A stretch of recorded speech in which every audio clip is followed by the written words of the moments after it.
नमस्कार। अपेक्षा मीना, सह आचार्य संस्कृत, राजकीय कला महाविद्यालय चिमनपुरा। प्रिय विद्यार्थियों, आज के इस ई व्याख्यान में आप सभी का हार्दिक स्वागत है। आज हम बीए पार्ट 3 के द्वितीय प्रश्न पत्र के अंतर्गत विदुर नीति का अध्ययन करना प्रारंभ करेंगे। विदुर नीति उद्योग पर्व का 34वां-35वां अध्याय हमारे पाठ्यक्रम में है। इससे पूर्व के वीडियो में जैसा कि आप सभी जानते हैं, विदुर नीति को पढ़ाना मैंने प्रारंभ करवा दिया था। इससे पूर्व के वीडियो में प्रथम अध्याय के श्लोक संख्या 22 तक मेरे द्वारा आपको पढ़ा दिया गया था। आज हम आगे बढ़ते हैं। उसी क्रम को आगे बढ़ाते हुए मैं 23वें श्लोक से प्रारंभ करती हूँ। ऋजु पश्यति यह सर्वं चक्षुषान् अनुपीबन इव आसीनम अपि तूष्णिकम अनुरंजयति तम प्रजाः। प्रसंग चल रहा था कि महामना विदुर जी धृतराष्ट्र को राजधर्म का विवेचन करते हुए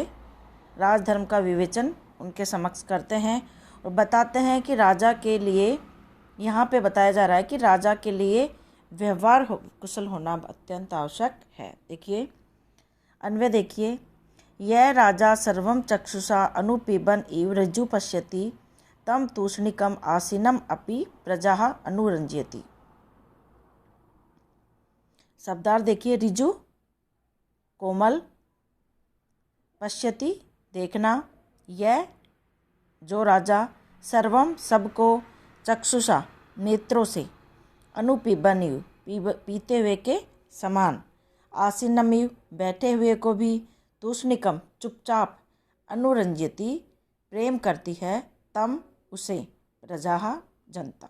देखिए, यह राजा, जो राजा, सर्वम चक्षुषा अनुपीबन इव ऋजु पश्यति, जो राजा मानो आँखों से ही पी जाएगा, इस प्रकार प्रेम के साथ कोमल दृष्टि से पश्यति, ऋजु पश्यति कोमल दृष्टि से देखता है, तम तूष्णिकम आसीनम अपि प्रजा अनुरंजति, वह चुपचाप बैठा रहे तो भी प्रजा उससे अनुराग रखती है।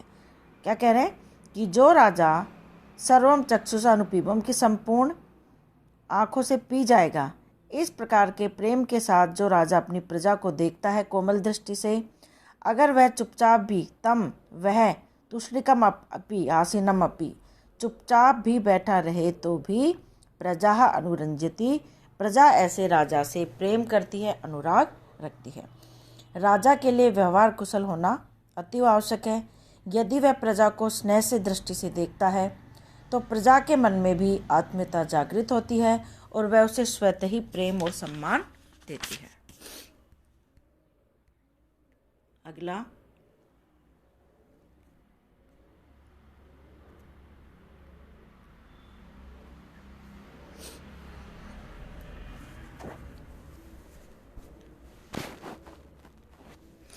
सुपुष्पितः शाद फलः फलितः शाद दुरारुहः अपक्वः पक्वः समकासो न तु सीरियेत कहिचित्।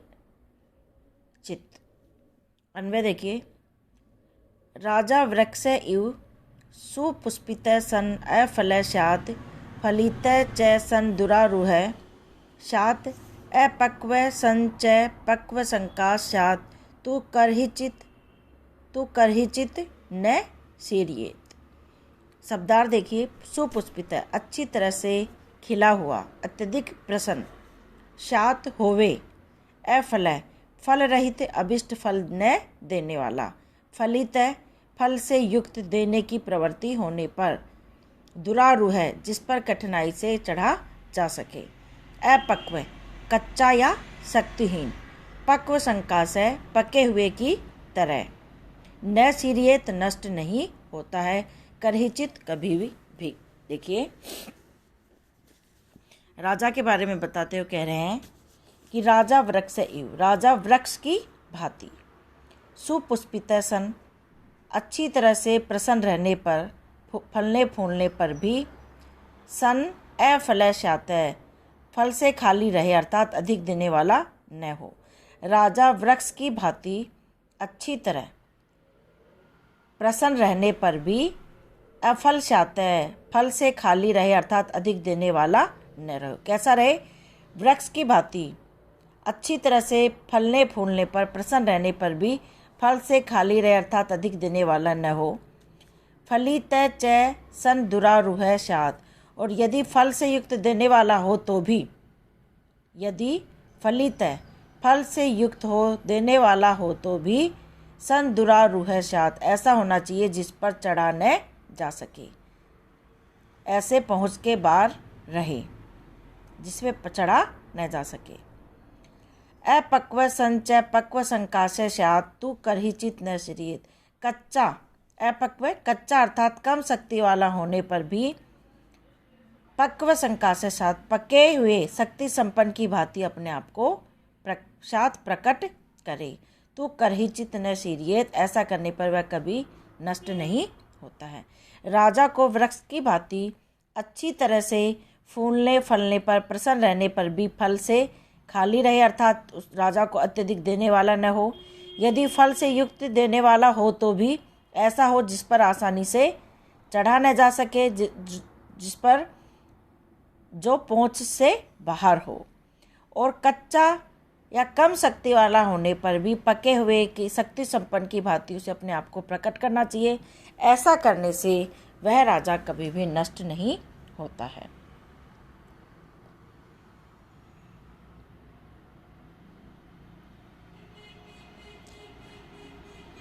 घटा टोपो भयंकर का अर्थ है कि बाह्य आडंबर भयंकर होता है। बंदूक और राजा में देवी शक्ति मानी जाती है, जिनको देखने मात्र से भय या सिरहन का संचार होता है।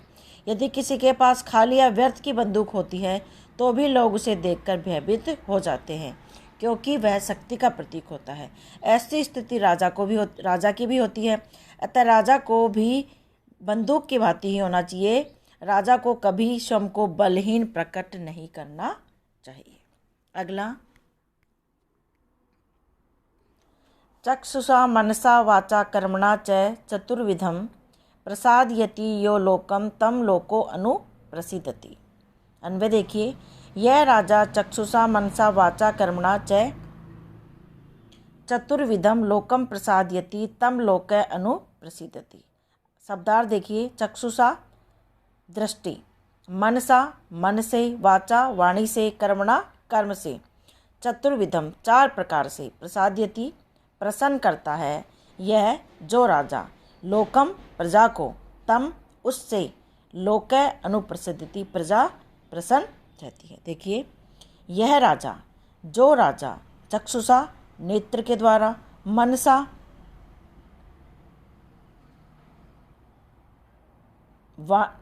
मन के द्वारा, वाचा वाणी के द्वारा और कर्मणा और कर्म के द्वारा, इन चारों के द्वारा चतुर्विधम लोकम प्रसादयति, इन चारों के द्वारा, इन चारों के माध्यम से जो राजा प्रजा को प्रसन्न करता है, तम लोक अनुप्रसिद्धति उसी से प्रजा प्रसन्न रहती है। यहाँ पे राजा के बारे में बताया गया है कि मन वाणी और कर्म के साथ यहाँ पर नेत्र का भी उल्लेख किया गया है कि वास्तव में हृदय के भाव को प्रकट करने में नेत्रों का भी बड़ा योगदान होता है।